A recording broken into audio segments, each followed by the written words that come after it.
Tell me about 2020. Oh boy, 2020. What a dumpster fire of a year we've had. Um 2020 has been it's been rough. I think it's been rough for everyone. But it actually also gave me time, it gave me a lot of time to focus on projects and things that I've kind of, have been wanting to work on, but never had a time to rest and work on them myself. Um, all I travel a lot with my comedy band. We do comic cons all over the world and nerd events and stuff.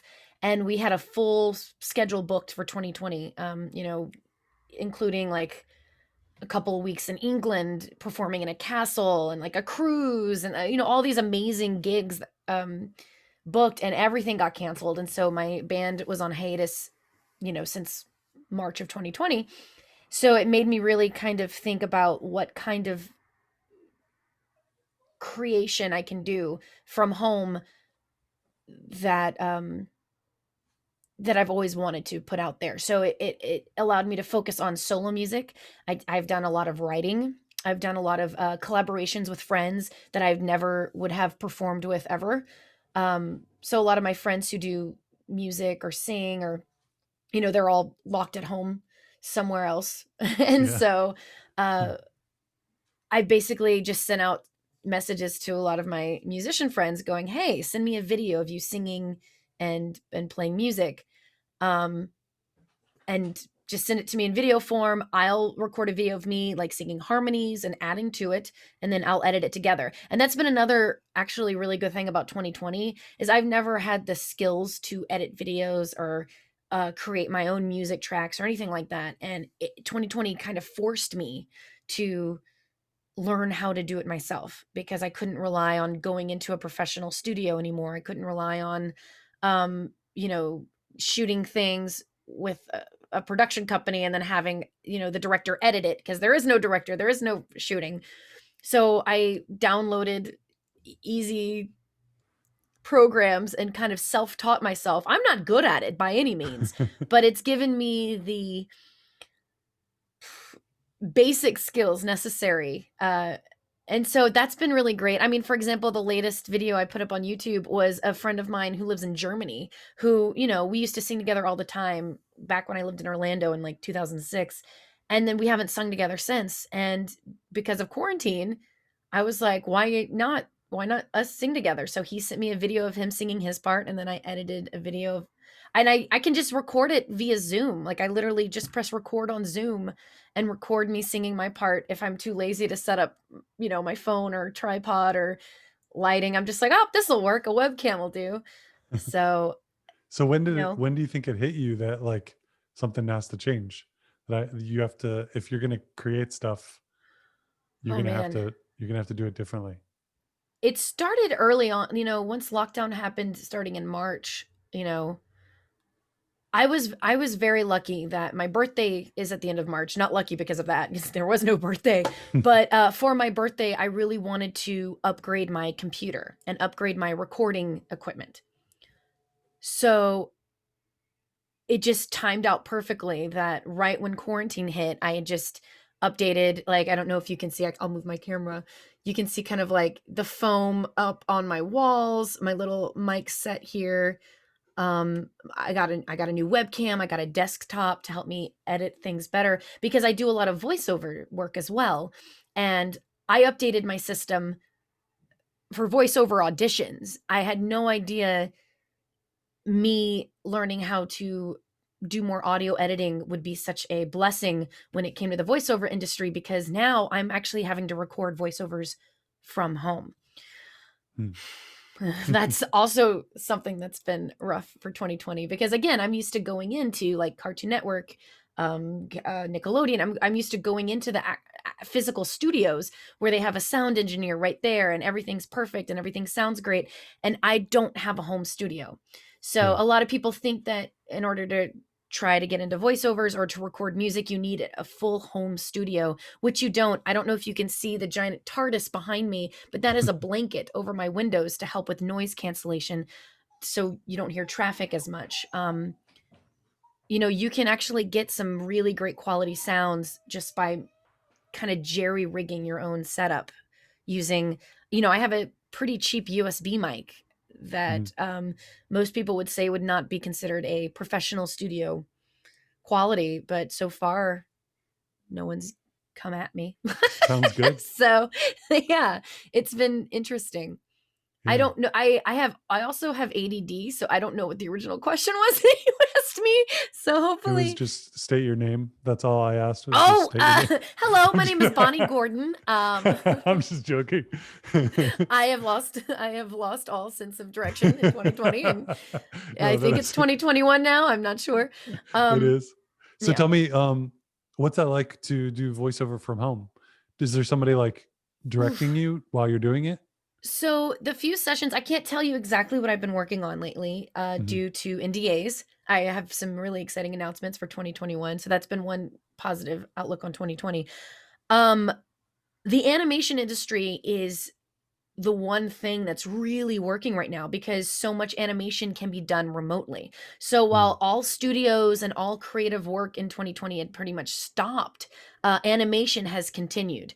So with voiceover, um, you know, it's been such a blessing that it's been a lot of learning curves too. Like I know even people with professional home studios have had trouble because you need a good internet connection. You need reliable um what's the word I'm looking for? Like audio recording interfaces on you Mhm. as well. And that's been also a learning curve for me. Again, me recording my own music and kind of playing around with what I have here has really helped with me also understanding when it comes to voiceover, you know, the different gains and what kind of settings they need it for Right. certain projects. You know, if I'm yelling, you know, if I'm getting like in a video game, getting like beat up and yelling and having a death scene, you know, I have to, instead of a sound engineer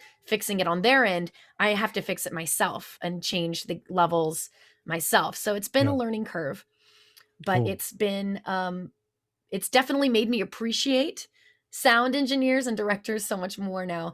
And we do have, usually it's through like something like this, like Zoom or like Source Connect now with Zoom open or Skype, where the director and the sound engineer, everyone's kind of tuned in. There's been sessions I've done that have had like 10 people listening in, putting in their feedback, like producers and other creative team Yeah. members. So it's been, and it's a lot when you have that many people virtually giving you notes. And I'm like, everyone just calm down.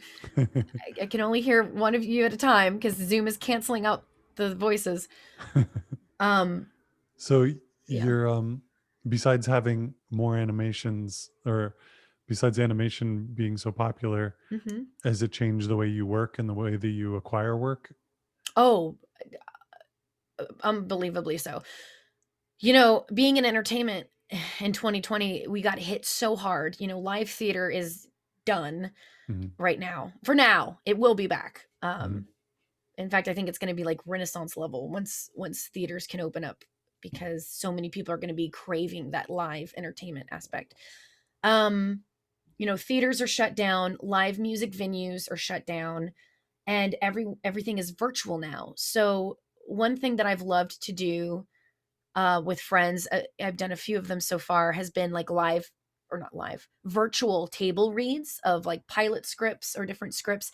So it kind of keeps everyone's little creative spark alive. And also, Mhm. you know, a lot of people out there who are writers, 2020 has been almost too much of a blessing because they have so much time to write right now. And but at the same time, the weight of 2020 and the weight of the world has probably made it difficult to kind of continue that flow of creativity. So doing things like virtual table reads with a bunch of actor friends has been really great because it gives you that kind of social interaction you're craving, but also allows the writer to hear their work out loud and get feedback from other creatives in the industry. So So I've done a few of those. how do you connect with those? Does There's a different, I mean, writer there's even connect Facebook contacts you? groups. Mhm. Yeah, there's Facebook groups I know that you can find that are like, writers of Los Angeles or I know there's a group called Stage 32. It's a writing community, and I Mm. know one of the head people over there um has like a kind of like a Rolodex of actors that whenever a writer submits a script and they want to do a live virtual read of it, he'll cast it from a Rolodex of actors, or they'll like post like seeking these type of actors for these roles. And it's just been fun because I've gotten to read for so many different scripts that are all so different, and playing parts uh, by reading them that I would never have played otherwise. Because, you get it in the Hollywood scene. You have to be a certain size, a certain look, a certain this. But when you're doing something as simple as a table read, they just want strong actors who, with a good internet connection. So it's gotten to the point where I've gotten to play such amazing characters that have really kind of stretched my kind of acting ability. Same thing with doing like kind of virtual game nights. So one of the things that I did before 2020 and I still do now is tabletop RPGs, which is like the most popular obviously being like Dungeons and Dragons, or things like, Starfinder, Pathfinder, all that fun Okay. tabletop gaming. And I do it professionally. I was part of a studio called Geek and Sundry, where we were on a Star Trek RPG show. We did other different ones like with the Cipher system. If you're not a gamer, these words probably mean nothing to you. But in the past, it used to be we would all show up at a studio. I'm sorry, I have Um, a dog whining. that's okay. I Shh. probably have a cat that'll come in and make a cameo. Um, but in the past we used to go into a studio and we'd all be at a table together with like professional cameras and everything. And now with 2020 we've continued the shows, but we've gone all virtual, and you Mm. can see the progression of like the very first episodes of us doing it virtually, how the connections were bad, people's mics weren't muted at the right time. Everyone was trying to figure out like rolling dice, dropping things, loud noise in the background. Everything was always chaotic, and it sometimes can still be. But as the year progressed, everyone got more and more professional. Like people got better webcams, like a different lighting, putting lamps and lights nearby. um getting I bought a little green screen pop-up, which is really easy to find on Amazon. They're like 50-60 bucks. You put it on the back of your chair, and there's a program called OBS Studio where you can change the background using a green screen. And so, depending on the show that we're doing, we'll all have, a space background. If it's, it's a Star Trek show, or, Right. Dungeons and Dragons, we'll all be like in a cave in the background. So it really makes it kind of more immersive and gives you a little bit more life, Yeah. and makes you feel like you're actually interacting with players. It's been hard. It's been hard because, you want that physical social interaction so Mhm. badly. But I will say doing things like gaming and, improvising with your friends, and continuing those shows that were happening throughout 2019 into 2020 really has helped kind of keep some sort of like normalcy. Yeah. Um and there are days where I didn't want to wake up and do it. There are days when, Right. 2020 kind of kicked me in the ass, and I was just kind of not wanting to do a show. But the minute you turn it on and you see your friends and you start the story, you're like, okay, it kind of keeps that creative candle burning in the What do back you of your think mind. you've shown yourself or taught yourself in this period? Oh gosh. Um Because it sounds like you've tapped into like all a bunch of different things that are creative, mm, um and you've realized what kind of connection is important to you, and and you found new ways to do them. So besides video editing, what do you yeah. think you've Well, with music prior to 2020, I being part of a comedy parody band, that was the majority of the songwriting I was doing. And when I started focusing on my own solo music, it's kind of tapped into um a different part of my, I guess, songwriting skills that I forgot were there. I've written original music before and had, some original songs in the past, But I also realized that my writing is actually a lot darker than most people would suspect. I guess I should say. Most people see me as this, positive, bubbling butterfly, or I don't know, other insect, or ADD dog. I don't know, but it's got it's kind of opened a different door in my mind of finding ways to express how I'm feeling, especially during 2020, when emotions have been so raw. Mhm. And you know and it's not just the state of like having a quarantine and a lockdown and having no social interaction. It's the state of the whole world. You're seeing, you turn on the news and it's just you're getting bombarded with one thing after another. And it's kind of it showed me that my songwriting has some of my songs have like a darker meaning to it, but also still has that little glimmer of hope within the words that I feel not only I needed, but maybe other people needed. I'm always very hesitant to share my original music because it's so personal, and quarantine has helped me kind of get over that fear, and it's made me more open to sharing some of that negative emotions, and showing different sides of myself that other people haven't seen. Yeah. Um, So when so that's people been when that's people been tell good. you that they're because of lockdown that all their opportunities for creative expression are gone, what would you tell a person like that? I would say that I know it feels like that, and I know it also feels like there's no, like, money coming in anywhere, and, like, things just, like, kind of seem hopeless. But for me, like, I started doing the music thing just kind of for fun, just to keep my brain creative, and my singing skills, awake, my voice just basically didn't, like, fall off a cliff. And I because of it, work did start coming in.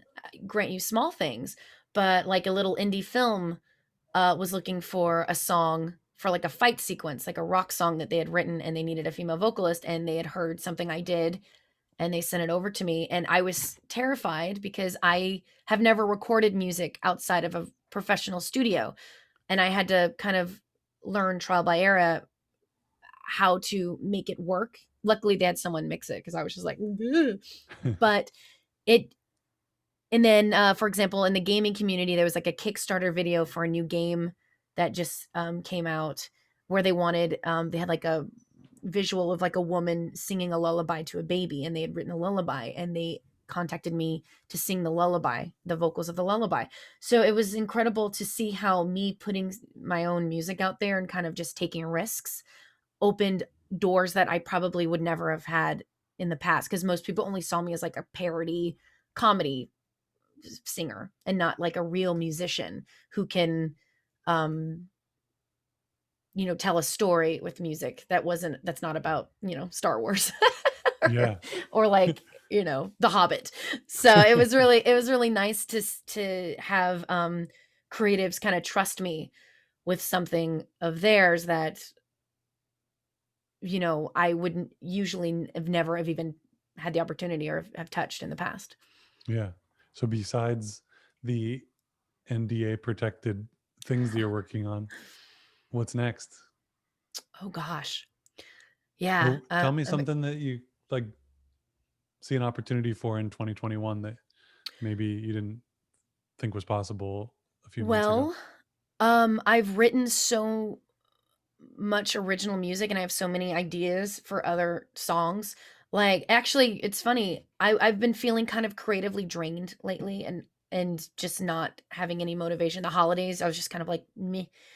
And last night, I think I want to say it wasn't a fortune cookie, but it was like something as minimal as that made me go, "Oh," and it's something as sometimes as little as just like a phrase that can inspire you, or like a few words that go, "Oh, if I jumble that differently, that's very poetic. And then I wrote like half a song last night, just sitting at my computer thinking about, and it's about how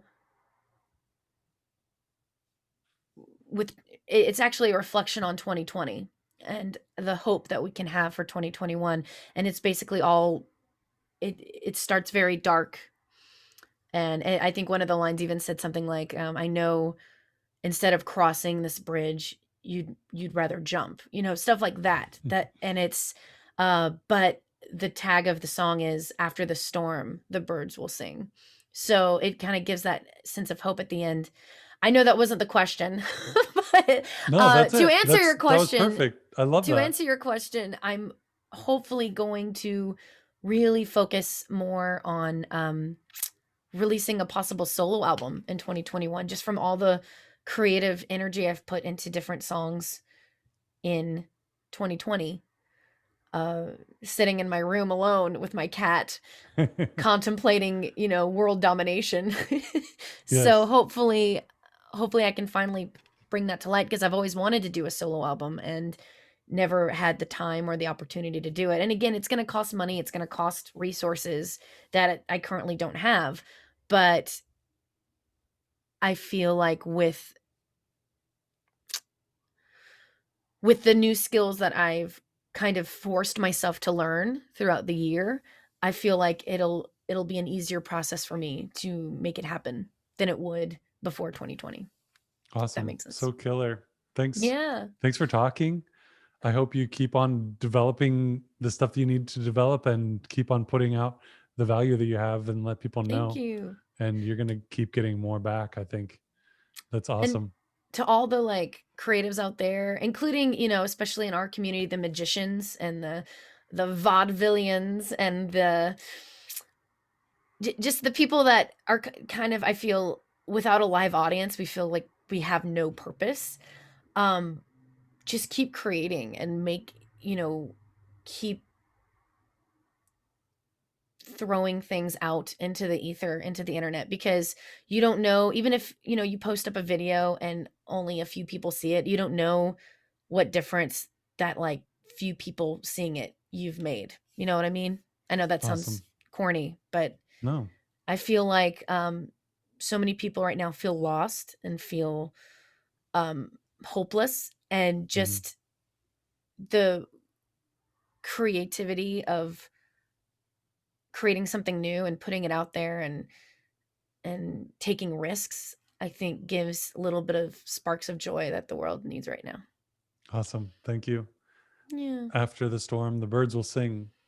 I think you know what? I know exactly where it came from. I think Trish from the Magic Castle said something similar. Um about a year ago on a post about That's 2020, lovely. and I wrote her asking I need to turn that into a song, and it came back into my mind last night. Wow. So Awesome. Trish, if you're listening, Thanks, thanks for Trish. that line. Yeah. All right. Thanks, Bonnie. I'll talk to you soon. Yeah, thank Bye. you. Bye.